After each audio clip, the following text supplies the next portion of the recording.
The following video is rated T for teen. It doesn't matter if the game being played is rated E for everyone. The fact of the matter is the commentary itself will not be child-friendly at times. So it's best to kind of put this at the beginning so YouTube doesn't flag this as child-friendly. This is not child-friendly. So if you are a child, click off. If not, let's get into this fucking video. What's going on, everyone? I'm your host, Tyler Crux, and we're back with another episode of LEGO Jurassic World. In the last episode, we found Eric Kirby. The reason why we came to this island to begin with, to find the son of Amanda and Paul Kirby. And after that, there's not really much to do. Alright, so there's a puzzle that we have to do to get into there. But instead of doing the puzzle... Wait, can I just... Oh, I was gonna say, can I just jump on in there? But that looks like a no. Okay, so some of this stuff looks like it'll have to be a,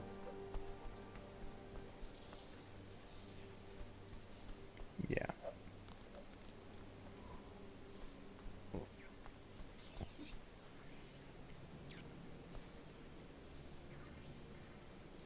We don't need that egg.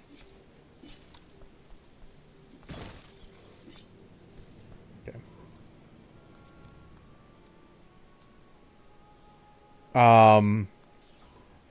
Guys.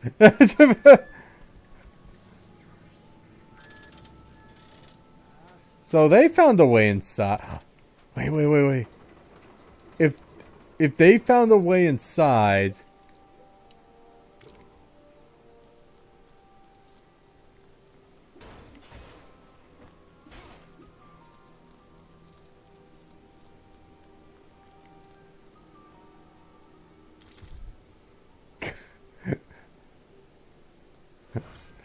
I'll take it. I'll take it. No. Okay, Alan's still out here. Let's, okay. Amanda, thank you.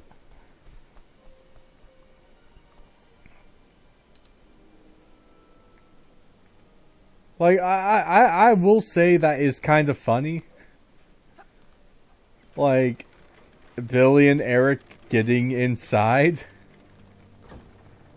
But at the same time, that's not really something you want. Because that actually could have soft-locked us outside. And we'd have to have exited and come back in.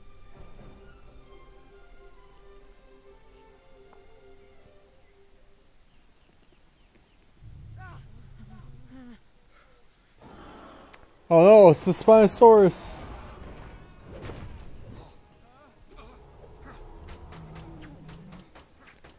And... raptor eggs. I took them on an impulse. I thought they'd be worth a fortune. Enough to fund the dig site another 10 more years. What if they catch us with them? What if they catch us without them? There's a boat at the bottom, just downriver. Try and make it to the coast, at least. So Alan was very tempted to first throw the eggs in, like, over the edge. But then he kind of realized that, oh shit, the raptors are still chasing after us. So that's why he put them in his bag. Because at that point he can be like, I can keep an eye on them.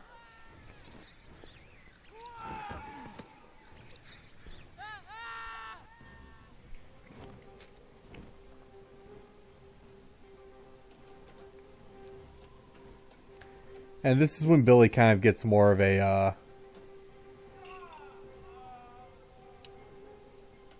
okay. Cannot go that way.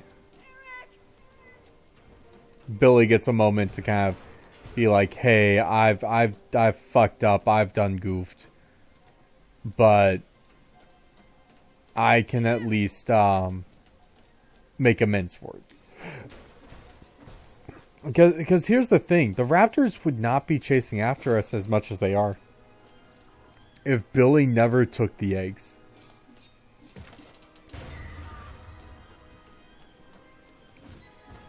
I will give the writer's prop because his reason, like it is a conflict that makes sense, right? Like an issue I have with a lot of modern day writing is the conflict doesn't make sense. You have conflict in the world, or conflict in the movie or show, that whenever you sit down and it's like while you're watching, you're like, oh man, that conflict was so cool. But then like you sit down a bit and you kind of think about like what the conflict actually was entailing, and then you're just like, hey, wait a minute. The conflict that they brought into the world, or like that the characters were going through, doesn't make sense in terms of like the events that we have seen. Well, at least with like something like that, I'm trying to think of like conflicts that really never should have happened.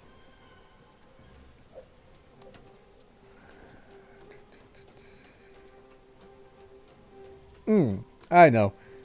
Though I really like Doctor Strange, I did find some enjoyment in Multiverse of Madness. I think Koga and I, we've talked about this in during Legend of Zelda, but I'm gonna kind of get my entire thoughts out. If you've never seen WandaVision, which is the live, or not the live action, but it's the Disney Plus series that takes place after Endgame and before Multiverse of Madness. An issue that WandaVision, well, honestly, there was no issue for WandaVision, because WandaVision, I think, did a really good job of kind of saying like, hey, Wanda is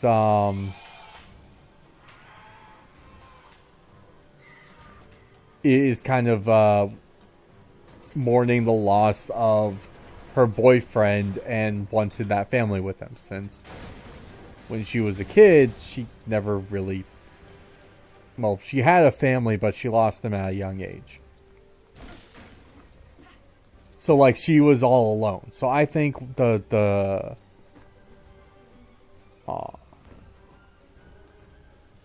Mr. Kirby, Billy. You think Billy would be able to go in there because of the camera, but nah, he can't. So like I will not say anything bad about WandaVision because it kind of makes sense. She's a woman that's broken, right? But I feel like the bigger issue with WandaVision was that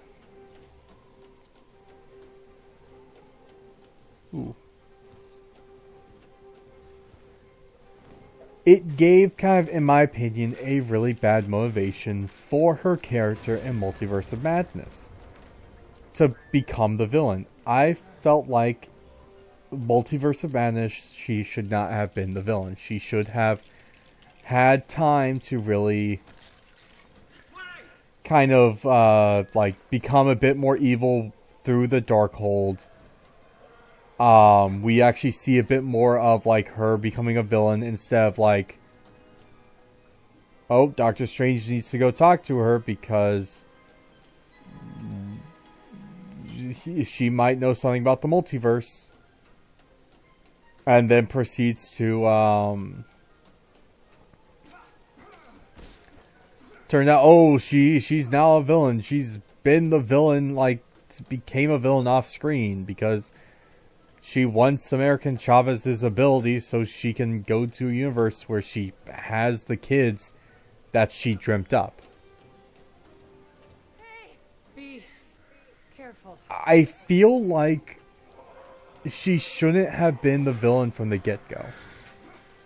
Like, I think what it should have been was a it should have been another version of Doctor Strange. I think the other version of Doctor Strange should have been the villain. And my reasoning for this is we already saw like a version of Doctor Strange that was a villain in the movie. So if you had a version of Strange as the villain, you could have had more of like American Chavez being like, though a Strange was helping me, I don't know if I can trust Doctor Strange. And then I feel like what they could have done is have the Darkhold like kind of more like turn Wanda more of kind of villainous. Like she starts kind of becoming a bit more unhinged, and then slowly at the climax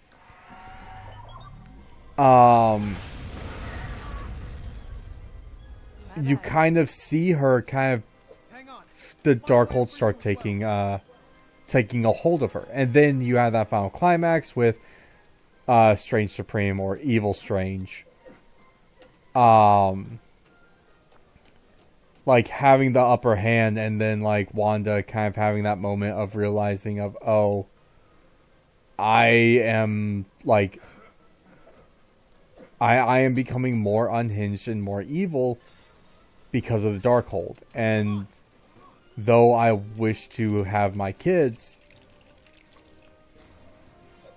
I can't do that because now I am more like I would not be the mother that they would want or they would deserve. And we did see her kind of come to that realization in the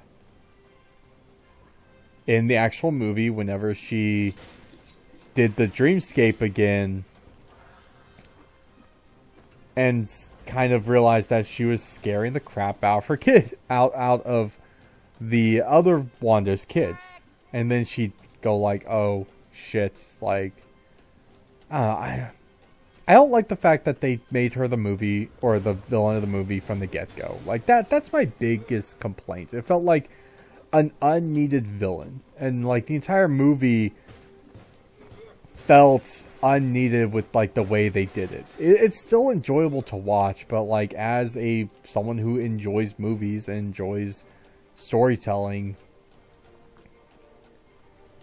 there's just a lot of issues I have with what's this?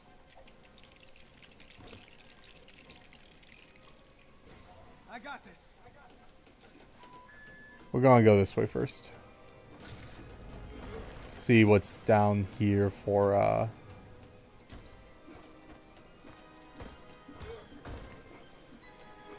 this is gonna be one of those things where it's gonna just be Billy by himself, and then we'll have to swap off to these guys a little later. So just break this stuff right now in case there is something here that we might miss a little later on. Okay.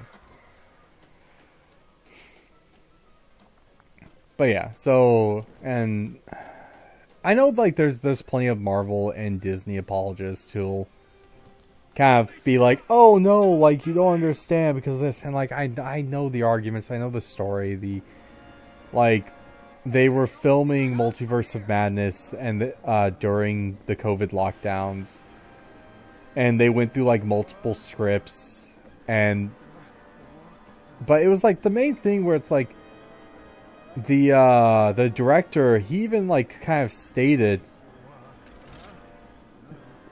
and it felt very prideful because he said, yeah, no, like I know we could have like let Wanda become the villain in a different movie, but we wanted to take that chance. And I'm gonna say it, I feel like it ruined Wanda's character. I'm not going to like try to sugarcoat it. The fact that they made Wanda the villain in Multiverse of Madness ruined her character.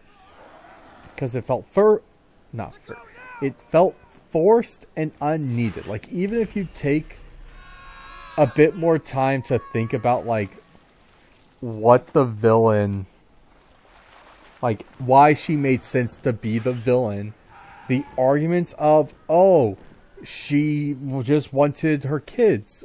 What kids? The kids that she like trapped an entire town to have.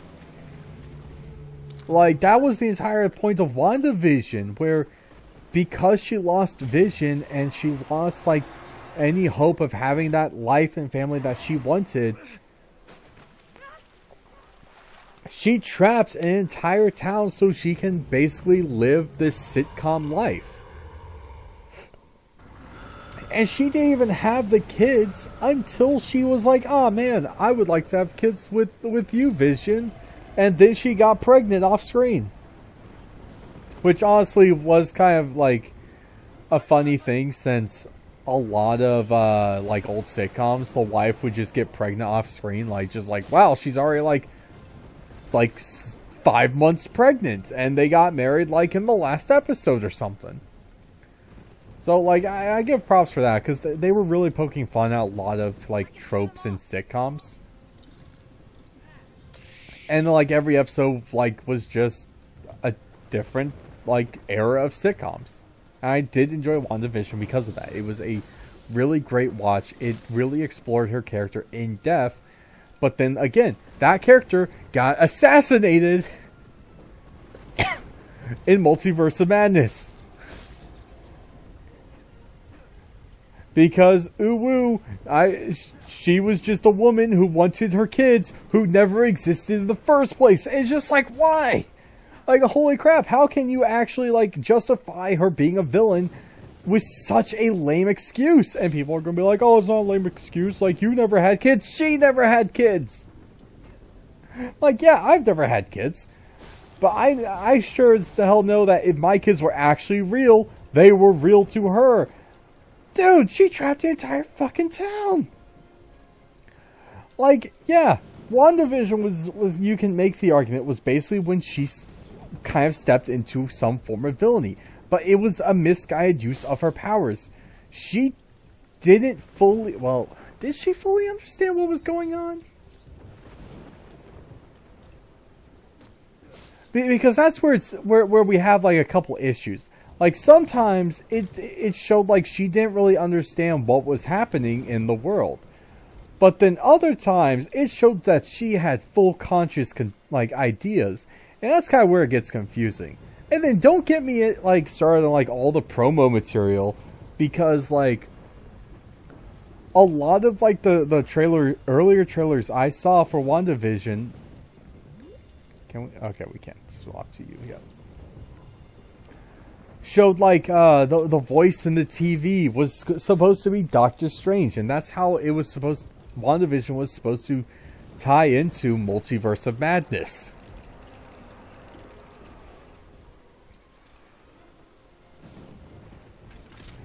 But then, like, no, they changed it to the that police officer, which honestly I have nothing against that police officer. I love the actor; he's a great guy.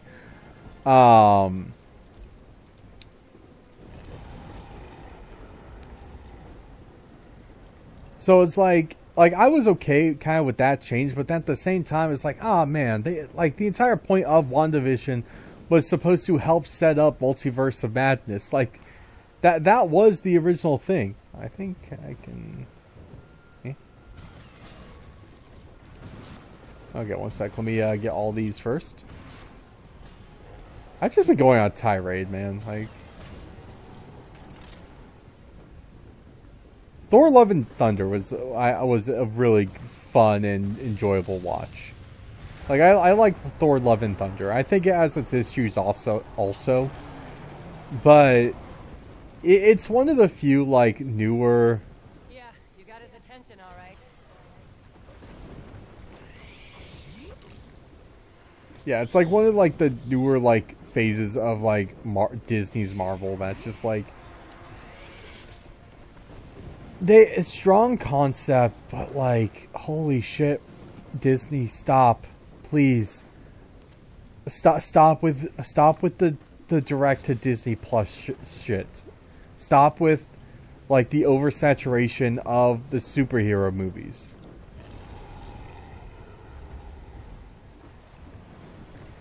Because that's kind of, like, where, like, a lot of my issues with Disney have come from. Like, they're producing too much. at once. Like I get it, they're a multi-billion-dollar conglomerates of like multiple like different franchises and different sub companies, but like there's too much.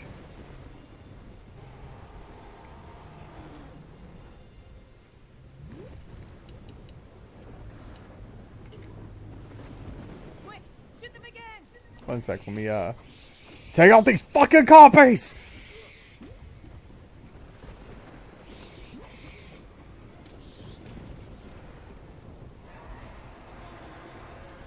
What do you guys think actually about like you guys? Oh wait, have you guys like heard of the like it's kind of like more recent news stuff? But there's a That's it, Dad. We just need a few more barrels.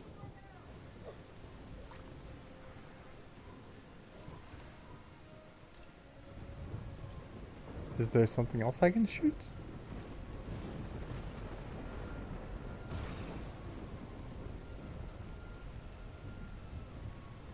No. Okay.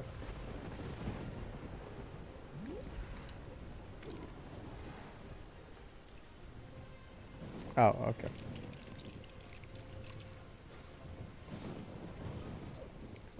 Up and over.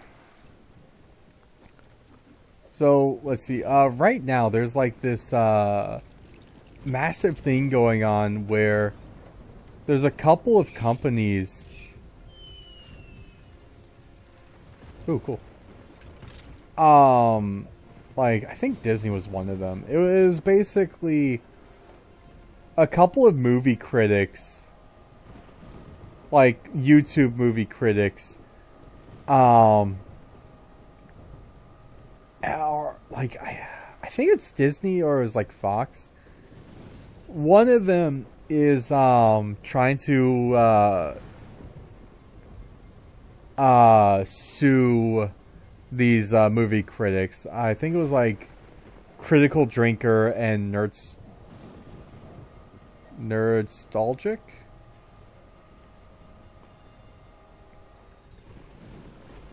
And it was basically like the argument being made is because these guys made these YouTube reviews, the movies did worse than they should have.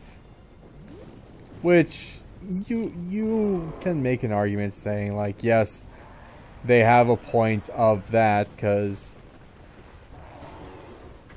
well, not really a point. Like everyone has right to express their viewpoints on movies and TV shows on the internet. I think that's kind of one of the best ways for us to kind of realize of, hey, in the entertainment industry, what's working and what isn't working.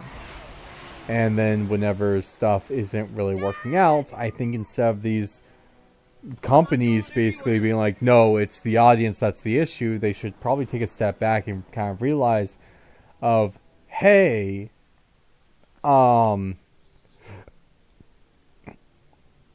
what actually is going on in the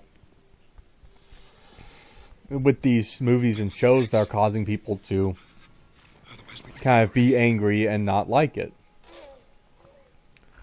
Like in the gaming scene, for some of those that don't know or don't really keep up with it, there's a company called Sweet Baby Inc. And Sweet Baby Inc.'s entire thing was That's a helicopter. I don't know how to really say this without making it sound offensive. The issue that people were having with Sweet Baby Inc. was more of, hey, they are adding stuff into a game that makes the game worse. That would basically be like,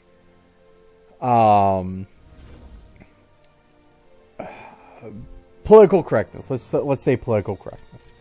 Like, for those that watch South Park, PC principle, basically, of let's try not to be offensive and let's try to be as inclusive as possible. Now, inclusivity is fine. I'm okay with having inclusivity in media and content as long as it makes sense for the world that you're in.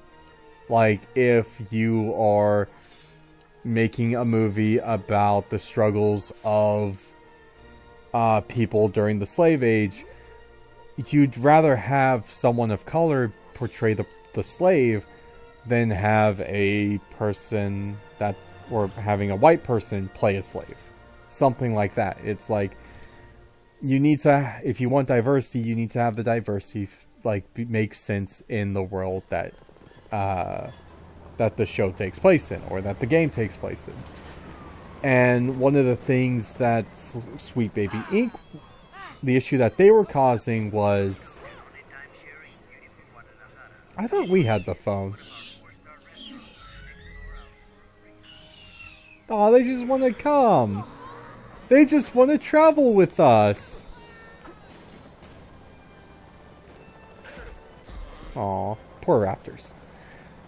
Okay, so Sweet Baby Inc.'s entire thing was basically, it was PC stuff that started to ruin the games. Basically saying, like, one of the big things was some texts and messages got, and audio calls were kind of leaked that basically were showing that Sweet Baby Inc. would basically, what's the right word for it?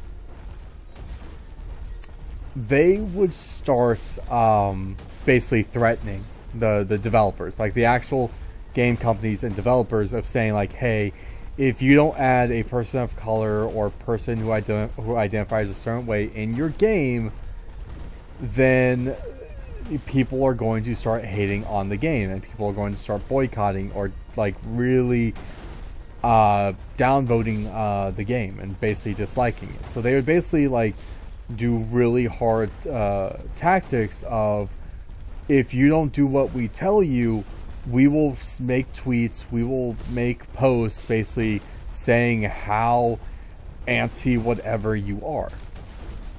And then right now Sweet Baby Inc. is under a lot of fire because it's kind of like gamers are kind of sick and tired of companies like Sweet Baby Inc. taking away from the game itself. So a lot of people play games because they want to escape the crap of real life. So that's just kind of where a lot of gamers have been standing, and I think the Sweet Baby Inc. discussion is kind of a very important discussion for people to have, since it should open up doors of, it's okay to have diversity, however, we need to be mindful of the type of diversity that we're putting in a game, and have it be that the diversity makes sense. If that makes sense. This is probably going to be like one of those spiels and rants that later down the line people are going to see and basically be like, oh, cancel Crux because of this opinion he's had. And I'm going to preface it again and say, I'm okay with diversity in media, and I'm okay with diversity in games. However, it is a thing to keep in mind of, we should make sure that the diversity we have makes sense in the world that it takes place in, and that it shouldn't take away from the actual story being told, or the story or gameplay that you want the audience or the players to experience. So if we want a Lego game, we make a Lego game like this, where it's just, here's some levels, here's some puzzles, and here's a story that you guys can enjoy. If it's something like Legend of Zelda, it's a silent character that the player character can put themselves into. If it's something like God of War, it's legit about a man with a man going on and killing the gods of the world he's in. That's legit all of God. That's what God of War is. It's a man who's basically been abused by the gods, and he's like, okay, I'm gonna kill him. And that's what God of War is. And it's one of those things of, you shouldn't take away from the core design of the world, or the core, what makes the story the story. You can have side stuff to explore different characters, different NPCs, different stories that can be told. But I think overall, the main story should keep to the core of what you want to tell. And that's kind of that for this little spew and rant. But yeah, with that, I'll see you guys in the next one, where we'll be starting with Lego Jurassic World, the actual Jurassic World movie. And with that, I'll see you guys next time. Peace.